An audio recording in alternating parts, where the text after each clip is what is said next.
Aló. Amada Iglesia del Señor, muy buenos días. Bien, hermanos, entonces ubicados ahí en el pasaje que presidió nuestro hermano Jonathan, vamos a continuar con nuestro expositivo de la primera epístola del apóstol Pedro a los expatriados de la dispersión, recordemos eso. Y hermanos, quiero recordar lo último que tratamos, de manera muy breve, lo último que tratamos en el pasado expositivo de esta primera carta. Estuvimos revisando, hermanos, la última vez, si recuerdan, la necesidad de la santidad personal. Espero que con esto esté trayendo a sus mentes lo último que revisamos, la necesidad de la santidad personal. Y vimos 3 razones por las cuales el Hijo de Dios es llamado a la santidad personal. 3 razones. La primera es que Dios ordena vivir en santidad. ¿Recordamos? Vimos allí en los versículos anteriores a los que leímos hoy que la santidad es un mandato. Sed santos. Sed santos porque yo soy santo. Así que la primera razón por la cual la santidad personal es requerida es porque Dios lo ordena, pero también vimos otra razón, y esa razón es que Dios recompensa la santidad. Espero que estemos recordando, ¿cierto, hermanos? Ahí tenemos 2 razones de la santidad personal, o porque es requerida, porque Dios lo ordena, pero también porque Dios recompensa la vida de santidad. Y la tercera y última razón que vimos fue que no solo Dios lo ordena, es decir, no solo Dios ordena una vida de santidad, no solo Dios recompensa la vida de santidad, sino también Dios da la capacidad a su pueblo para vivir una vida de santidad, hermanos. Y eso lo vimos en 2 formas. 1, porque Cristo derramó su sangre para liberarnos del pecado, para la santidad, hermanos. Y 2, porque el Espíritu Santo los ha regenerado. Así que, hermanos, hemos tratado así la última vez la urgencia, la necesidad de la santidad personal y las 3 razones que Pedro en su carta da para que la vivamos. Hermanos, no olvidemos eso, por favor. No olvidemos que vivir en santidad es requerido porque Dios lo manda, es requerido porque Dios lo recompensa y es requerido porque Dios nos capacitó para poder vivir en santidad. De tal manera, hermanos, que cuando no vivimos en santidad, no estamos obedeciendo a Dios, no estamos buscando su galardón, y 3, no estamos aprovechando las capacidades que nos dio, lo cual es muy grave, porque podría delatar una falta de fe genuina en el Señor. Bueno, hermanos, hoy vamos a entrar a otro aspecto de la santidad, y ya no es la santidad personal, sino la santidad corporativa. Pedro nos va a llevar a la necesidad de entender el asunto de la santidad corporativa. ¿Cuál es la santidad corporativa, hermanos? Aquella que es requerida entre nosotros como pueblo de Dios, en momentos como este, en momentos cuando almorzamos, cuando hablamos, cuando adoramos juntos. Es decir, es la santidad que se requiere del pueblo del Señor cuando el pueblo está reunido. Por eso santidad corporativa. De manera que Pedro quiere animar a sus lectores originales a entender la importancia de la santidad corporativa y los lleva de la santidad personal al tema de la santidad corporativa. Quiero recordar, hermanos, que el asunto de la santidad, el tema de la santidad se puede siempre ver en 3 esferas. Está la esfera de lo personal, la santidad personal. ¿Cuál es la santidad personal? La santidad personal es esa que vamos desarrollando cuando nadie nos ve, cuando estamos solos o individualmente. Y tiene su énfasis. ¿El énfasis cuál es? Es hacer crecer la imagen del Señor en nosotros. Pero también hay otra esfera de la santidad y es la santidad social. ¿Cuál es la esfera de la santidad social? Es, muy bien, Pilar, es esa batalla que damos para que la vida de Dios en nosotros se exprese ante ¿quiénes? Ante los incrédulos. Esa es la esfera social de la santidad, ¿no? Ante nuestros compañeros de estudio, de trabajo, nuestros vecinos, en fin. Y el énfasis de esa santidad es que el nombre del Señor quede en alto. Pero también está la esfera corporativa, la esfera eclesiástica, que es lo que se nos requiere entre nosotros para mostrarnos entre nosotros la vida de Dios que está en nosotros. Y el propósito aquí ya no es, hermanos, dejar el nombre del Señor en alto, o no es el énfasis. El énfasis aquí ahora es unidad. Si no estamos andando en santidad, será muy difícil la unidad entre nosotros. Es lo que Pedro intenta con sus lectores originales. Intenta decirles, hermanos, trabajen la santidad personal. Hay una santidad social que deben mostrar, pero la santidad corporativa la necesitan porque necesitan estar unidos frente a los desafíos que tienen. Ya hemos hablado en el pasado, hermanos, que sus lectores originales, los de Pedro, tienen unos desafíos impresionantes. Y Pedro les dice, enfrenten esto con santidad, pero tiene que explicarles que la santidad corporativa es requerida para su unidad y que pueden enfrentar los desafíos de sus propias carnes, los desafíos de Satanás, del mundo, unidos. Hermanos, sin santidad corporativa no hay unidad en la iglesia. Y si la iglesia no está unida, difícilmente enfrentará los desafíos que vienen de afuera. Así que entendiendo eso, vamos a leer una vez más allí el verso 22, retomando desde la última vez que tratamos este tema. Dice así el verso 22. Habiendo purificado vuestras almas por la obediencia a la verdad mediante el Espíritu, para el amor fraternal no fingido, amaos unos a otros entrañablemente de corazón puro.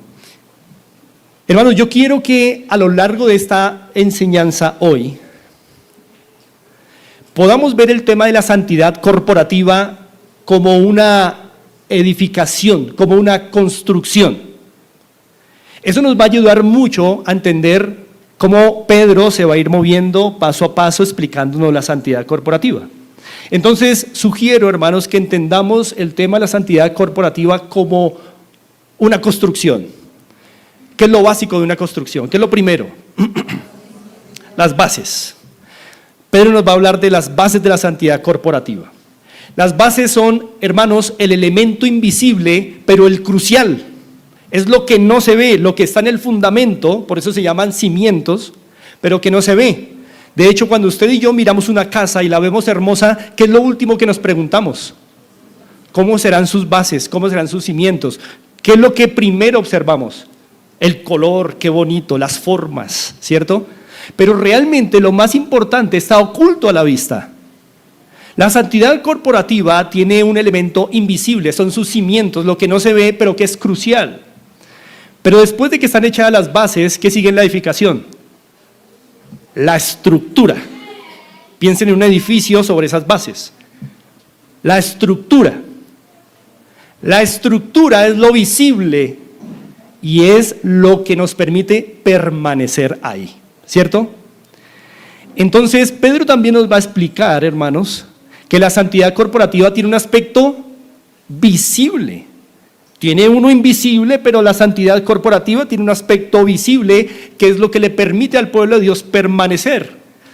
Y finalmente, en una construcción, ¿qué otro elemento es importante?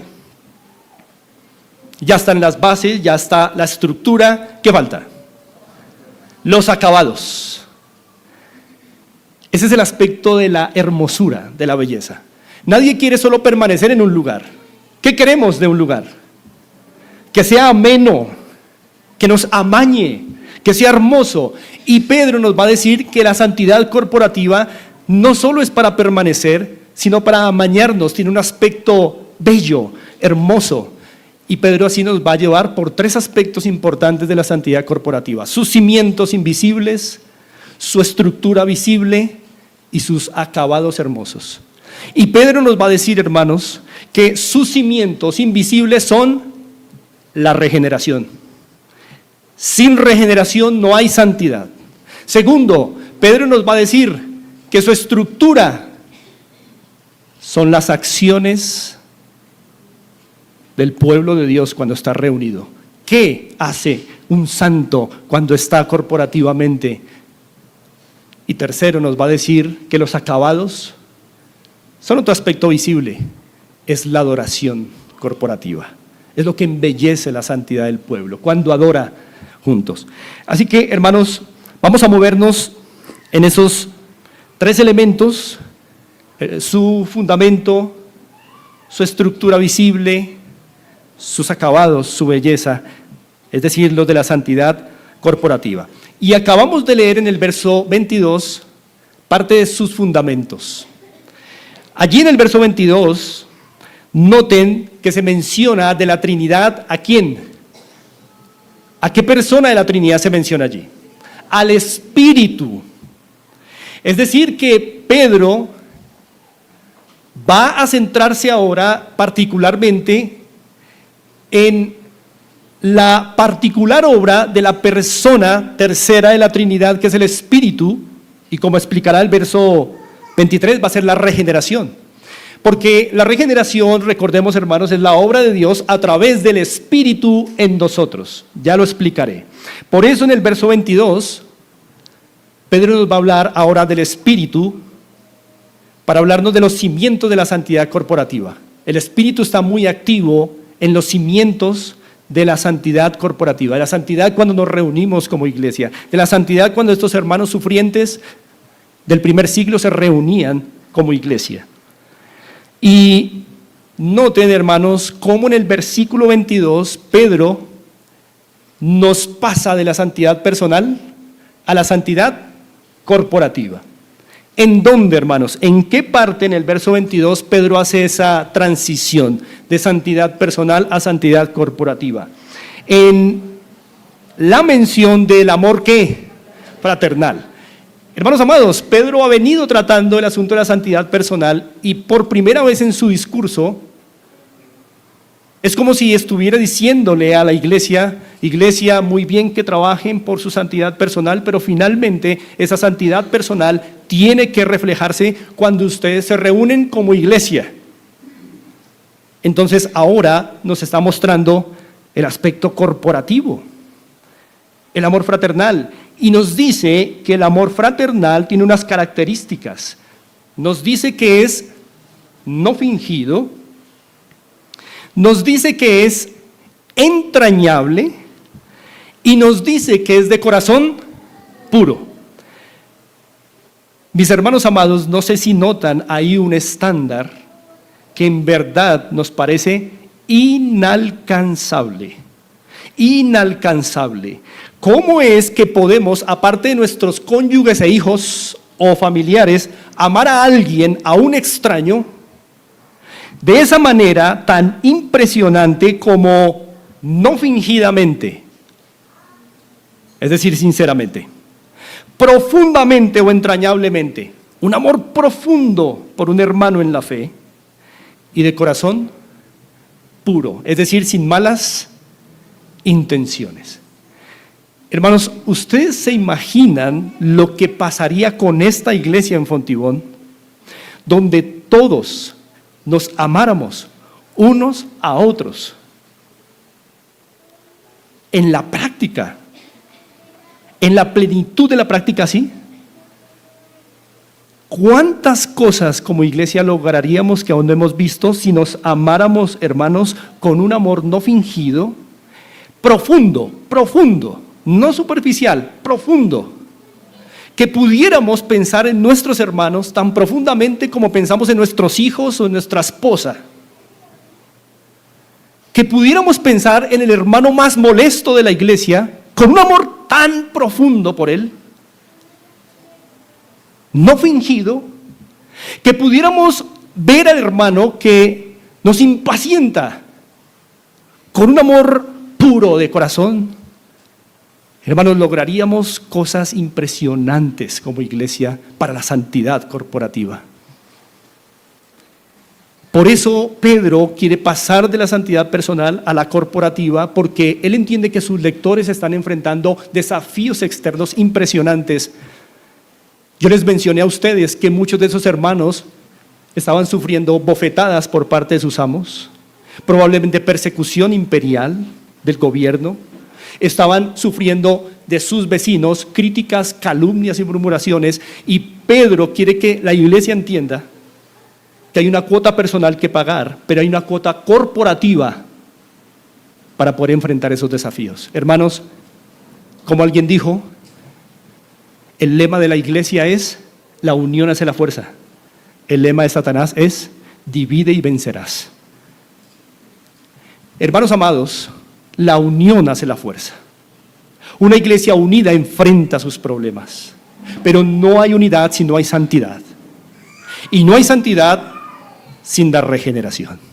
Por eso el versículo 23 ya entra en el tema del cimiento de la santidad corporativa. Miremoslo.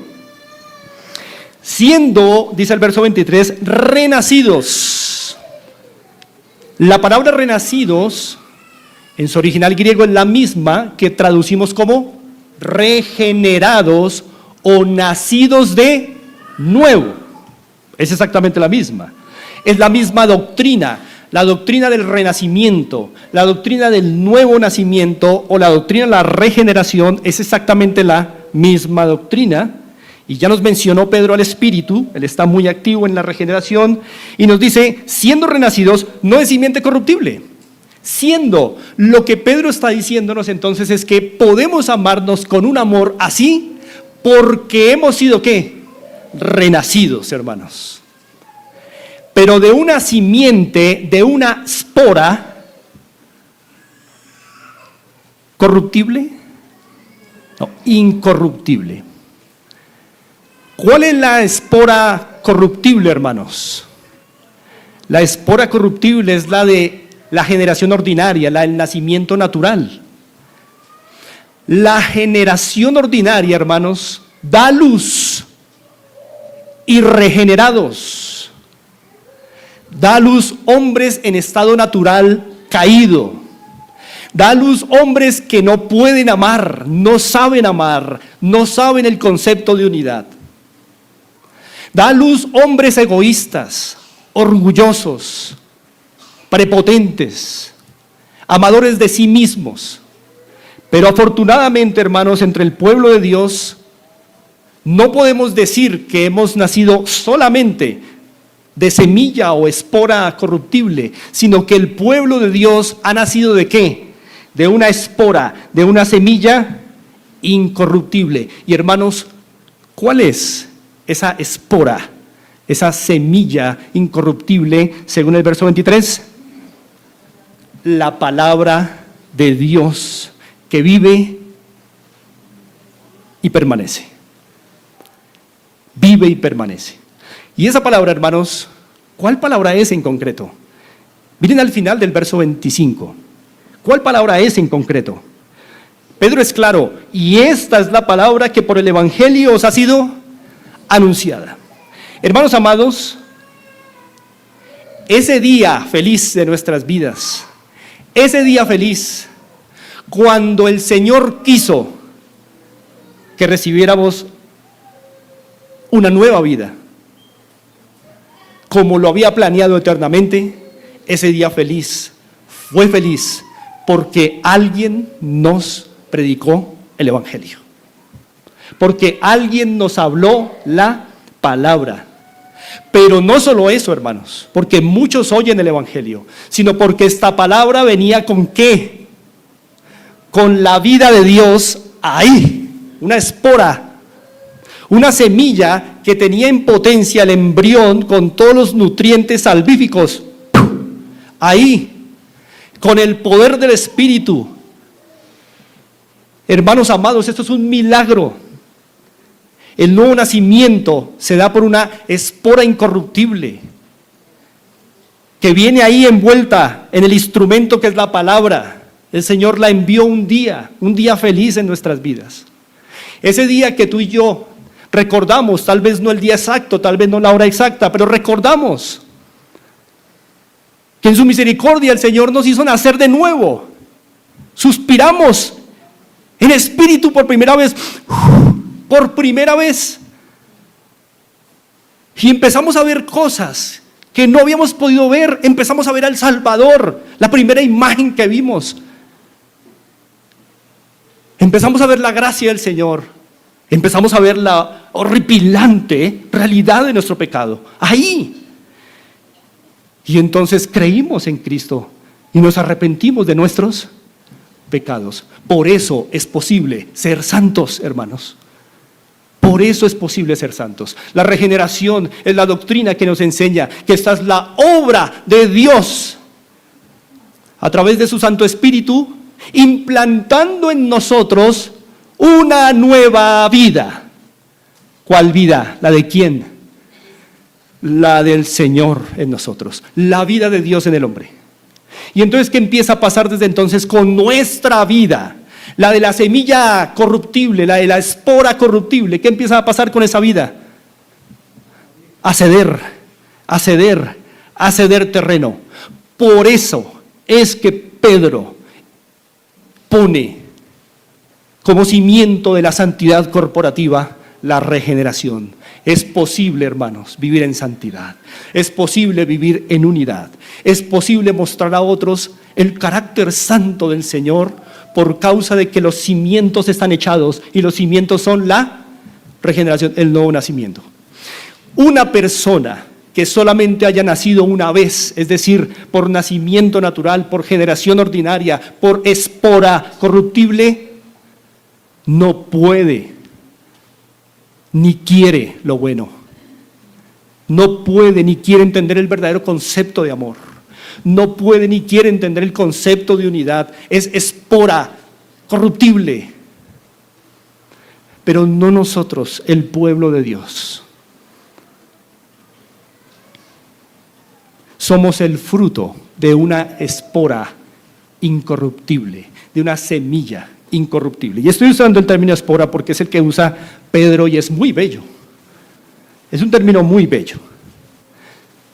Ustedes saben que las esporas son un tipo de semillas que hacen germinar ciertas plantas por reproducción asexual, ¿no? Las semillas que conocemos por reproducción sexual, pero las esporas por reproducción asexual. Y es que la regeneración fue así. No fue la combinación entre Dios y el hombre. La regeneración es totalmente una obra de Dios. ¿Me comunico, hermanos, con esto? Ahora, a la luz de eso, hermanos, nos es posible ser santos, pero corporativamente. Porque para Pedro la santidad corporativa es imprescindible para la unidad, una unidad que los hermanos que sufren necesitan mucho, una unidad frente a un mundo que nos aborrece, que nos odia y nos rechaza. Estar unidos, hermanos, nos ayuda a enfrentar más fácilmente este tipo de desafíos.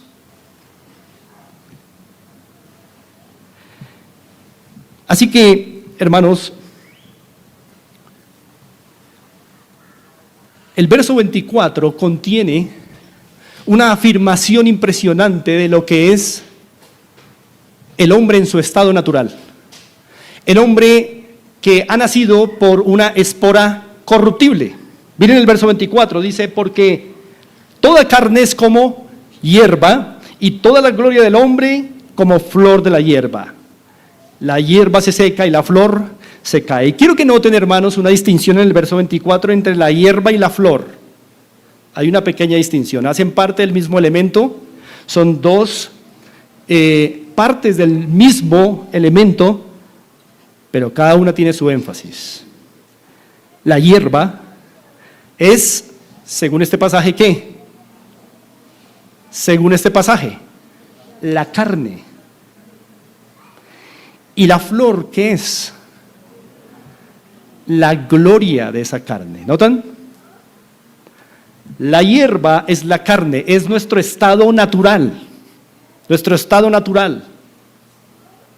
Pero la flor, aquí, el Espíritu la interpreta como ¿qué? Como la gloria del hombre. Entonces son dos elementos, hermanos, en la vida del ser humano, en su estado natural. Primero, su humanidad normal. Una humanidad sin nada sobrenatural. Una humanidad producto del proceso natural de ser concebido, tener vida intrauterina, nacer y crecer y morir. Todo un proceso natural.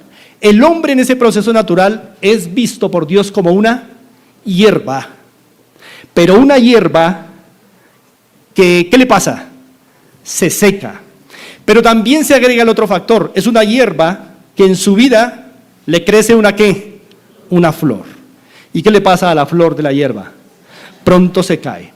El otro elemento, entonces, el de la flor, es todo eso que naturalmente el hombre entiende como su fuerza, lo que es su identidad, lo que le hace sentir fuerte, poderoso, posicionado, sus estudios, sus carreras, sus compras, sus posesiones, su salario, su trabajo, su cargo, su posición. Todo esto hace parte de la flor. ¿Y qué le pasa a la flor? Se cae. Es un impedimento, de hecho, para la santidad considerarnos así. Por eso Pedro tiene que establecer un contraste entre los que viven esta vida natural, tan ordinaria,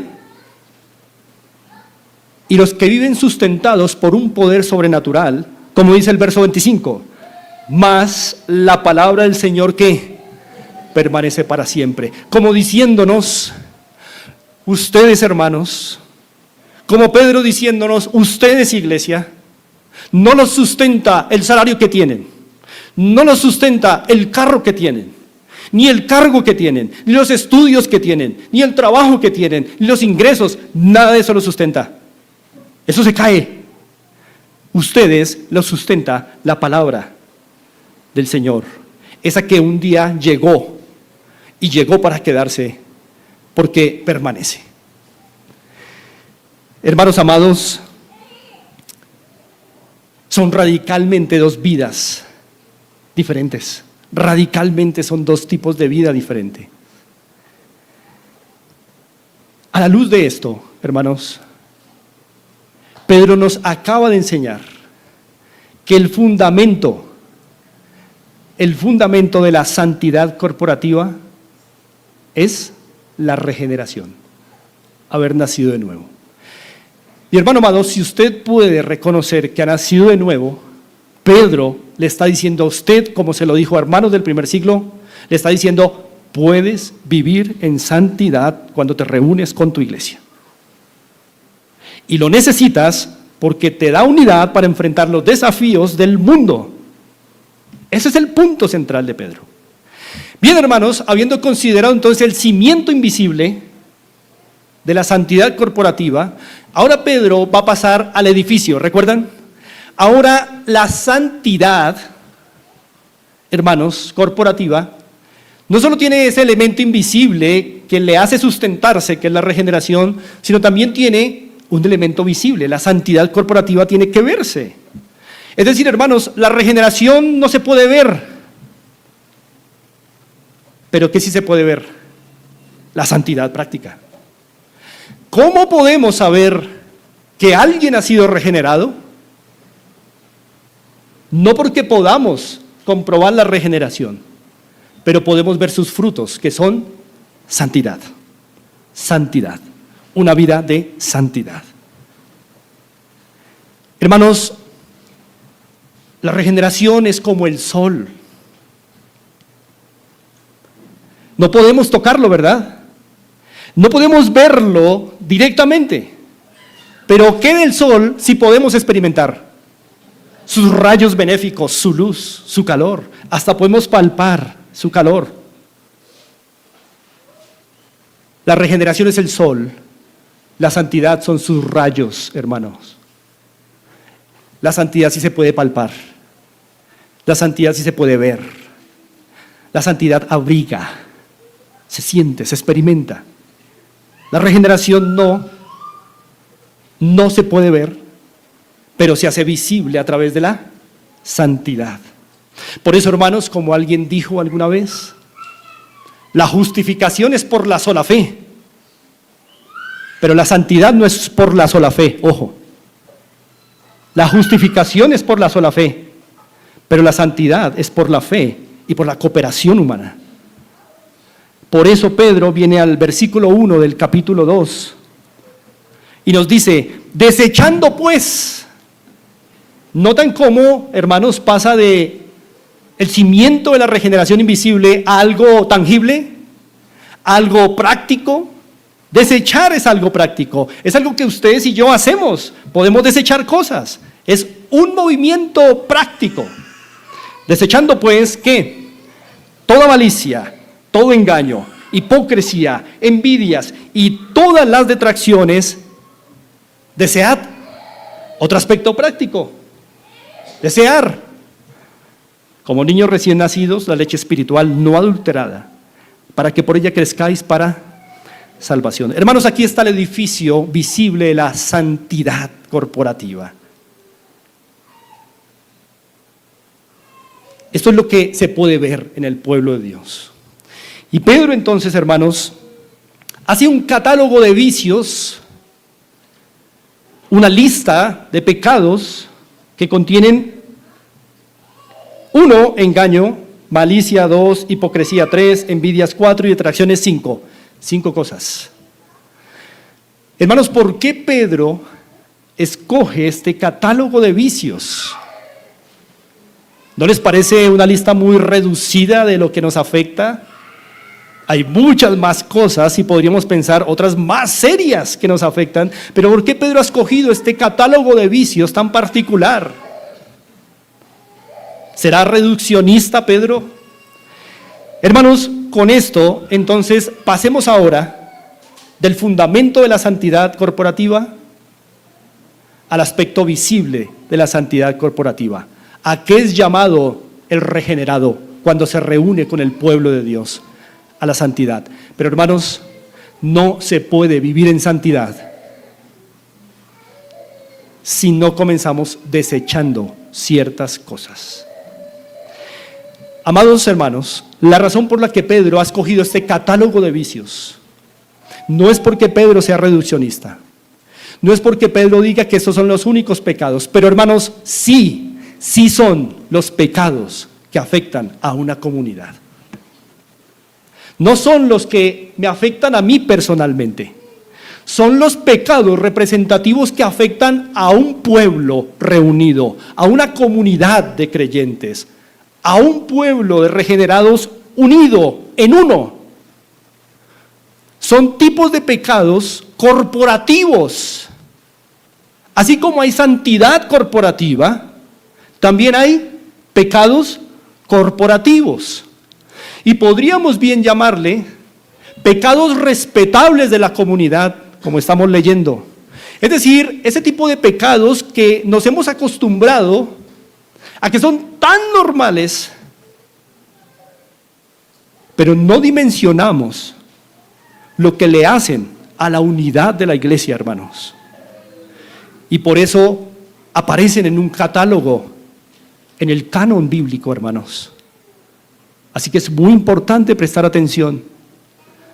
Pedro asume que la santidad de una iglesia se daña con estos pecados. Que la unidad de una iglesia no es posible si no hay santidad, y no hay santidad si no se desechan este catálogo de vicios particulares, hermanos. Vamos a mirar uno por uno. Desechando pues toda malicia.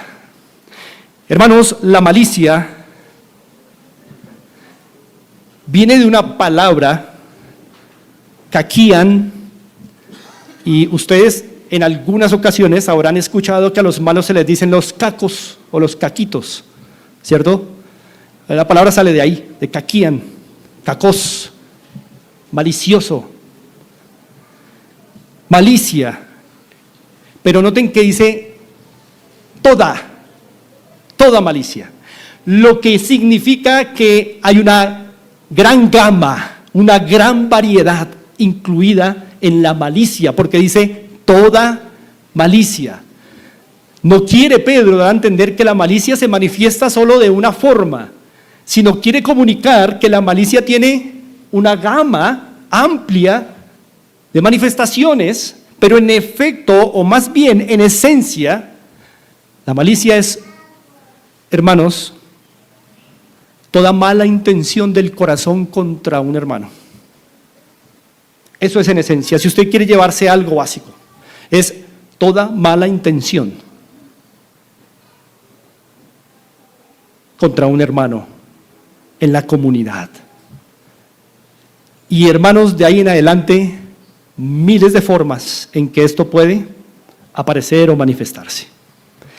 Pero toda mala intención del corazón contra alguien. Por ejemplo, planear un ataque contra un hermano. Y ustedes saben, hermanos, que un ataque planeado puede ser muy sutil. Uno puede planear hacer sentir mal a un hermano. Planear hacer sentir mal a un hermano. Uno puede planear hacer quedar mal a un hermano. Planear. Uno puede planear degradar a un hermano. Ahora, quiero hacer una distinción acá. Una cosa es la malicia. Otra cosa, hermanos, es la imprudencia involuntaria. Bien, hagamos la distinción. Hay veces que ustedes y yo decimos cosas tan horribles contra un hermano y nos salió. Son imprudencias de las que tenemos que arrepentirnos. Eso no es lo que está contemplado aquí en malicia. La malicia es algo planeado. Es una mala intención. Así que muy sutilmente la malicia se puede manifestar en planear un ataque contra un hermano, hacerle sentir mal, hacerlo quedar mal, etcétera, hasta formas más complejas o elaboradas, como calumniar a un hermano o golpear a un hermano. Golpear a un hermano. Son terribles los casos que hemos escuchado en donde hermanos se han golpeado, se han ido a los puños. Todo eso es malicia. Toda mala intención contra un hermano. Todo engaño, dice la Escritura, todo engaño. Y cuando Pedro incluye el engaño en este catálogo, ha incluido una palabra muy particular.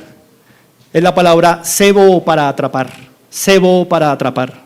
Todo engaño, la palabra engaño significa un cebo, una trampa para atrapar, para cazar.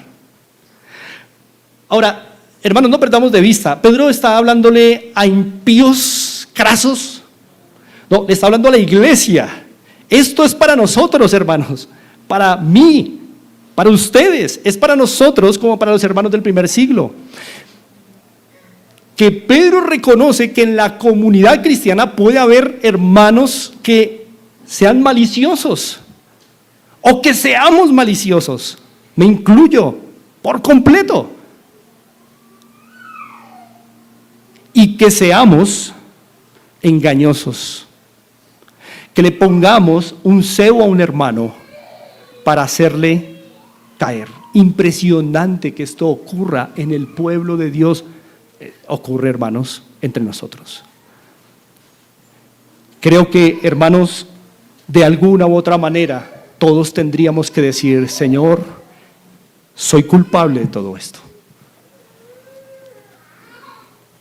Cuando un cristiano intenta atrapar a un incauto cristiano de la iglesia, está siendo engañoso. Por ejemplo, enseñándole un error.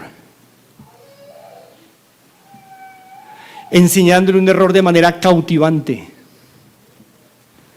Por ejemplo, haciendo un prosélito para la causa personal, para una causa maligna en la iglesia, seduciendo a un cónyuge de otro hermano.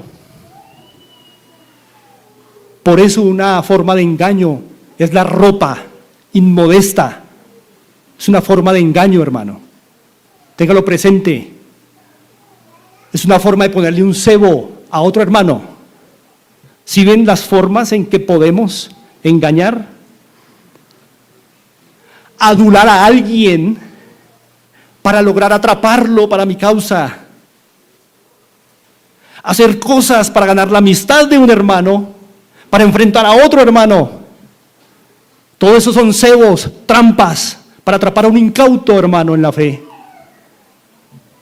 Todo esto es maligno, hermanos, engañoso en el pueblo del Señor. Hipocresía.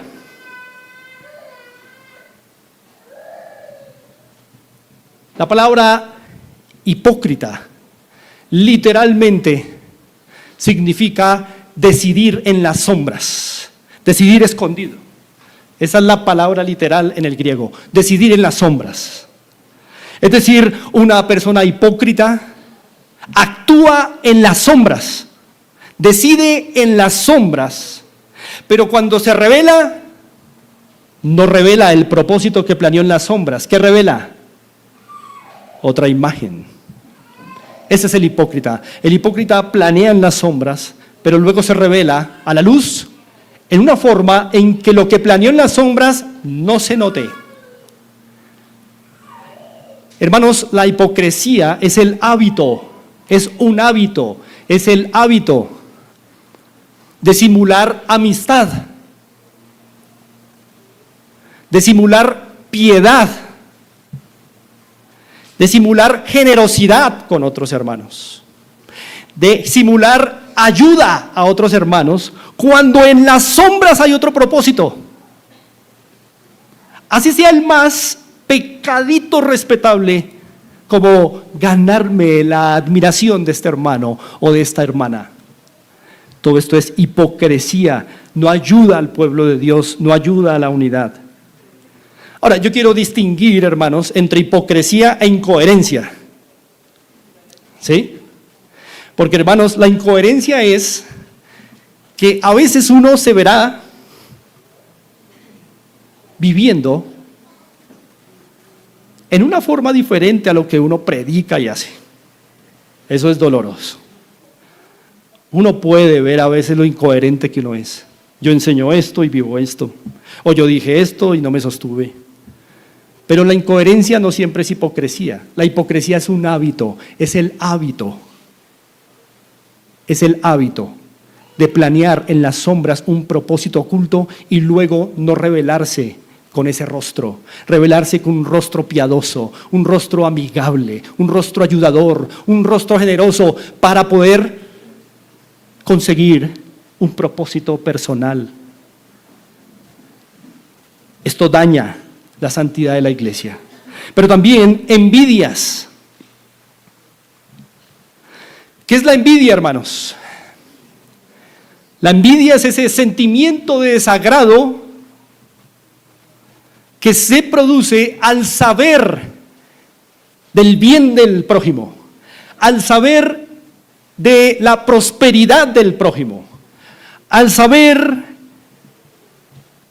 que otro tiene una ventaja sobre uno. Esa es la envidia. Ahora, la palabra griega explica eso que estoy diciendo.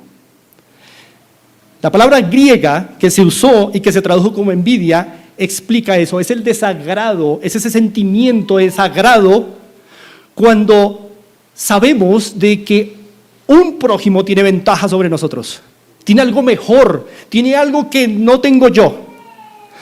La Reina Valera lo traduce envidia. Sin embargo, hermanos, ese sentimiento que se describe en el griego puede ser una de dos, dependiendo qué dirección tome ese sentimiento de desagrado. Me explico.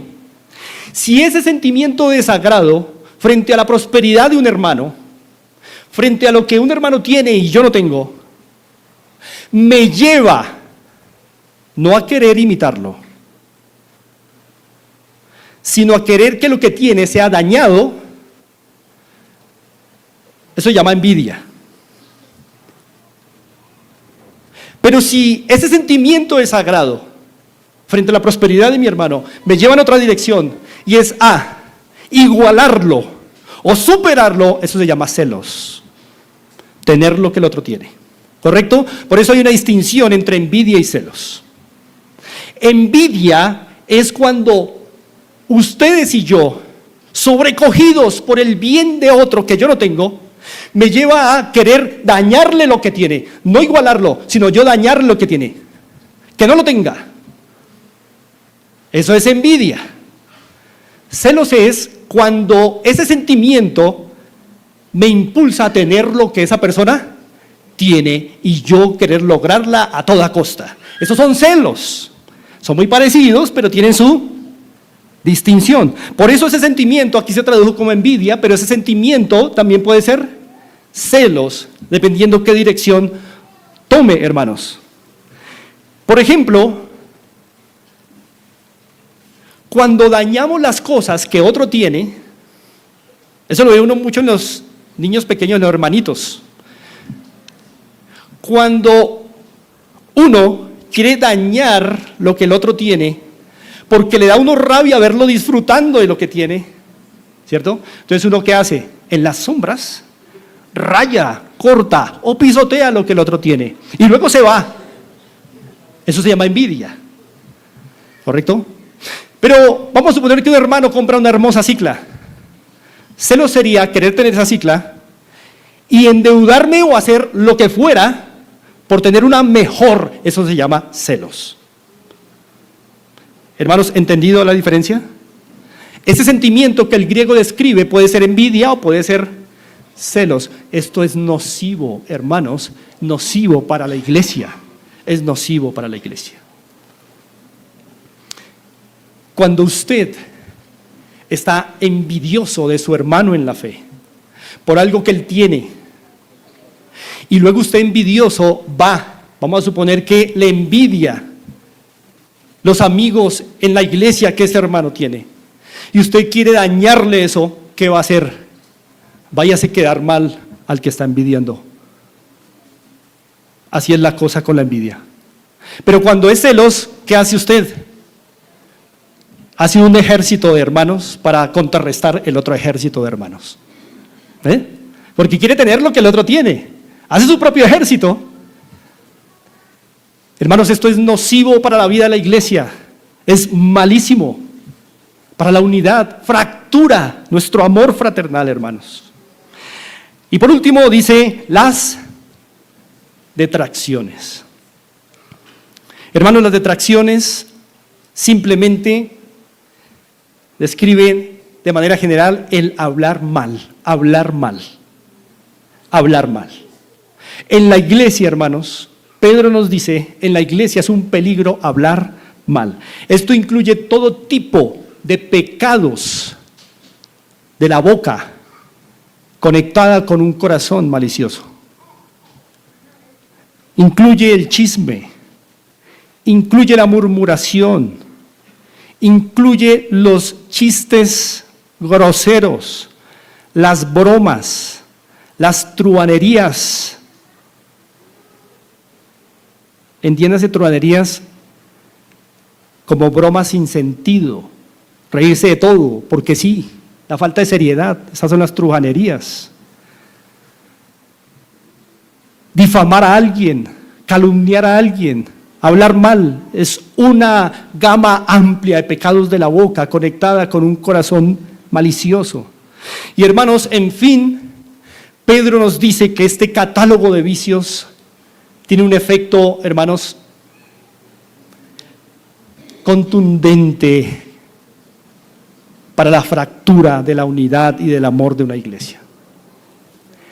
Hermanos amados, si la sabiduría de el Señor lo puso así, es porque tenemos que poner mucha atención a estos pecados entre nosotros, como los hermanos del primer siglo tenían que hacerlo cuando se reunían.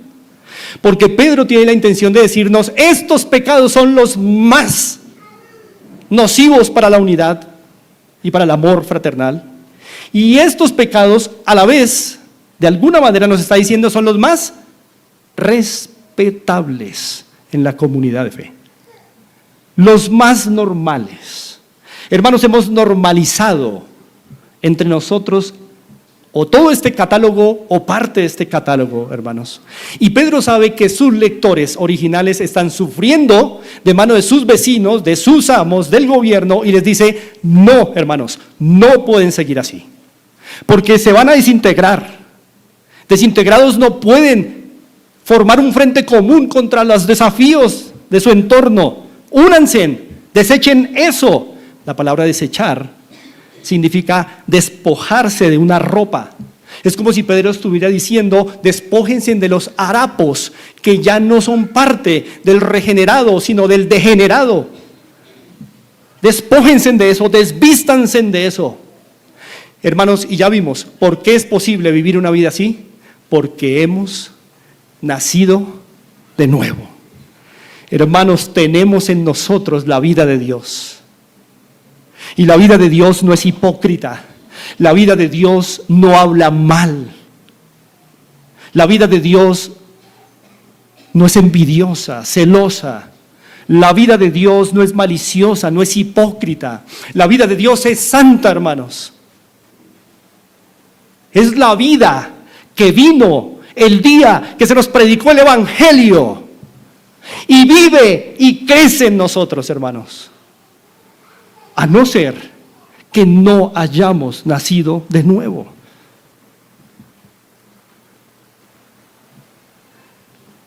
Ahora, no es solo desechar. Hay otra acción concreta de la santidad corporativa, visible: desear. Y me encanta este equilibrio, porque mire que son dos movimientos. Uno es hacia afuera y otro es hacia adentro. Son dos movimientos interesantes. ¿Por qué me encanta? Porque muchas religiones orientales, por cierto, muy seguidas hoy en Occidente, budismo, taoísmo, hinduismo, zoroastrismo, etc., casi que todas ellas llaman a sus discípulos a dejar su mente como en blanco, lo cual es un peligro, lo cual es un terrible desacierto.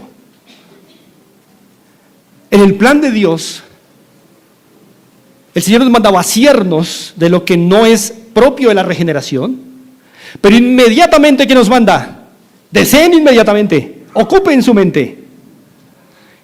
Y dicen: deseen como niños recién nacidos que la leche espiritual, no adulterada, para que por ella crezcáis para salvación. Brevemente, hermanos, ¿qué es lo que Pedro está mandando a la iglesia a hacer?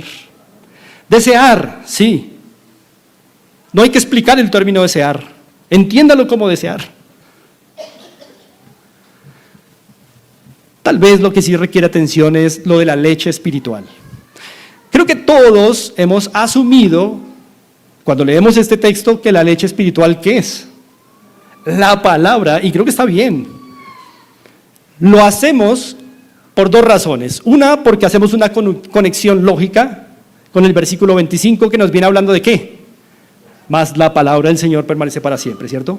Pero dos, porque en los contextos en donde se usa la palabra leche, o sea, la palabra griega gala, de ahí sale el ponquecito gala, la palabra gala, generalmente los autores, Pablo, el escritor de Hebreos, si es Pablo, usaron la palabra gala para hablar de inmadurez.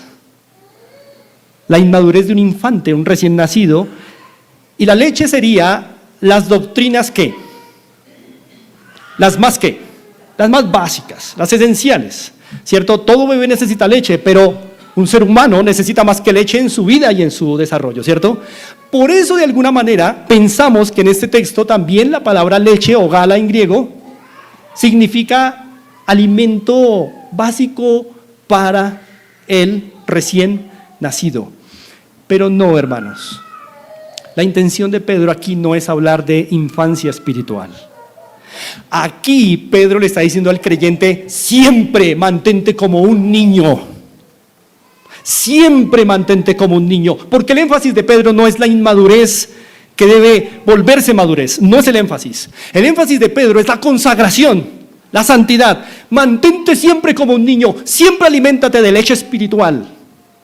O sea que hay un sentido en la vida en que no debemos ser niños siempre en la vida cristiana, y hay otro sentido en que sí debemos ser niños siempre en la vida cristiana. ¿Cuál sentido? Que solo hay un alimento que al niño le sustenta en sus primeros días. ¿Y qué es? No es la papa, no es el arroz, no es la yuca, no es la ensalada, es la leche materna. Solo uno. Y hermanos amados, debido a que el énfasis de Pedro aquí no es la inmadurez que se debe convertir en madurez, sino el que el creyente persevere siendo un niño, siempre deseando la leche aquí se refiere a la presencia bondadosa de Dios en este contexto. Anhelen la presencia bondadosa de Dios.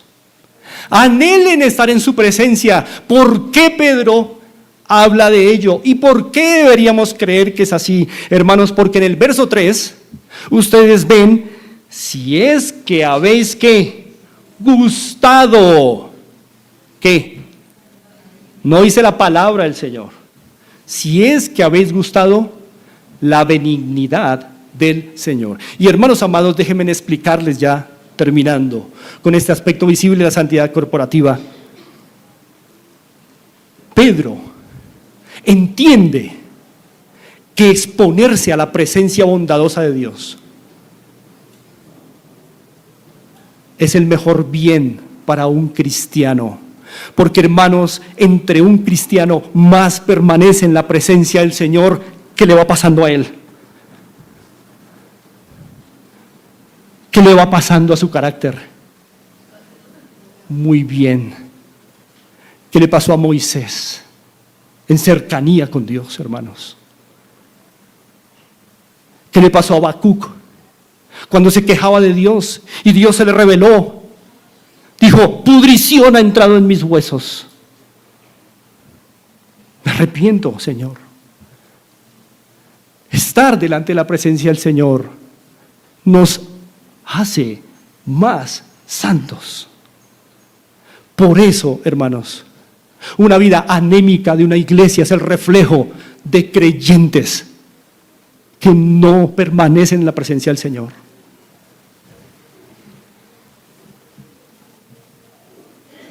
¿Qué le pasó a Pedro cuando tuvo un vislumbre de la santidad de Cristo? Apártate de mí, que soy pecador. ¿Pero qué hizo la presencia bondadosa del Señor? Levántate y sírveme. ¿Sí ven la presencia bondadosa del Señor que produce en alguien que se acerca a Él?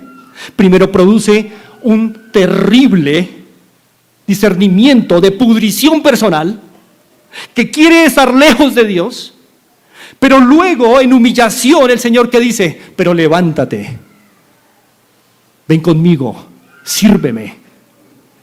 Y somos levantados por su bondad. Alguien en la presencia del Señor tiene que bajar iluminado del monte para vivir una vida de santidad y ayudar y servir a otros, amar a otros, trabajar por la unidad de la iglesia. Por eso Pedro dice, hermanos, deseen toda su vida como niños la leche espiritual. Y la leche espiritual es la presencia bondadosa de Dios. Miren, en el verso 3, si habéis gustado, la palabra gustar siempre, en las escrituras, o casi siempre, está asociada a alimento, está asociado a bebida o sólidos. Gustar significa probar. Lo que Pedro está haciendo con sus lectores es decirles, prueben la presencia de Dios para la santidad corporativa. No quieran estar en la presencia de alguien más como en la de Dios. Eso demanda tiempo, hermanos. Demanda cesar con la idolatría. Eso va a acabar, hermanos, con la malicia, con el engaño, con la hipocresía, las envidias, las detracciones. Estar en la presencia del Señor nos ilumina sobrenaturalmente y nos sustenta como la leche materna sustenta a un bebé. Hermanos, hay un sentido en que ustedes y yo somos llamados a permanecer bebés para siempre en esta vida. en el sentido de que solo una cosa nos sustente, hermanos, y solo una cosa probemos: la presencia del Señor. Cuando ustedes y yo, hermanos, nos hemos visto llegar en la noche, después de una larga jornada laboral, y pensamos cuánto de este día recordé al Señor, y usted se da cuenta que lo recordó última vez en su devocional matutino, y el resto de días se olvidó de él, es en ese gran espacio donde usted fue hipócrita. Es en ese gran espacio donde usted no fue consciente de la presencia santa de Dios, que usted fue envidioso, y yo también. Es en ese bache en donde no tenemos un sentido de su presencia gloriosa, en donde detractamos de la gente y de nuestros hermanos en la fe. Qué curioso estar en la iglesia nosotros reunidos. Se supone que Dios está en medio de nosotros y todavía chismeamos, y todavía cometemos trujanerías entre nosotros, y todavía detractamos, y somos hipócritas y envidiosos porque no tenemos un sentido de la presencia santa de Dios sobre nuestras cabezas continuamente. Y es un problema para la unidad de la iglesia, dice Pedro. Hermanos, piensen, ¿cómo viviríamos si constantemente estuviéramos obsesionados con la presencia del Señor sobre nuestras cabezas? ¿Cómo hablaríamos en un día? ¿Cuántas cosas ya no diríamos? Si pudiéramos volver el tiempo atrás y decirle: Señor, déjame vivir un día en mi vida en que por 24 horas yo tenga un sentido vivo de tu presencia santa. Ay, hermanos, si el Señor nos permitiera ver un día así, nos amañaríamos con esa vida, sin detracciones, sin calumnias, sin estupideces, sin mentiras, sin cosas vanas y no serias. Y haríamos un bien a este mundo, pero nos haríamos un bien a nosotros, hermanos. Pero ahorita vamos a terminar este culto público de oración y vamos a almorzar. Y ¡pum! La presencia santa de Dios salió de nuestro radar. Y hablamos, y pensamos, y decimos, y actuamos por un buen tiempo, como si la presencia de Dios no estuviera sobre nosotros, hermanos. Y eso es lo que le está haciendo daño a nuestra iglesia y a cualquier iglesia, hermanos. No calculamos los costos de lo que decimos, hacemos, planeamos y las intenciones que tenemos, porque no tenemos un sentido continuo de su presencia santa. Porque para eso antes hay que haber doblado rodilla, hermanos. Hay que haberse preparado para eso. Hay que haber tomado horas del día para arrodillarse y decir: Señor, incrementa mi sentido de tu presencia en este día, por favor. Porque en los baches son peligrosos. En los baches es cuando cometemos lo que daña a esta sociedad, lo que daña a nuestra iglesia, lo que daña a nuestras almas, para deshonra de un Dios santo que nos regeneró para la santidad. Por eso el verso 3: si es que habéis gustado la benignidad del Señor, vivan en santidad corporativa.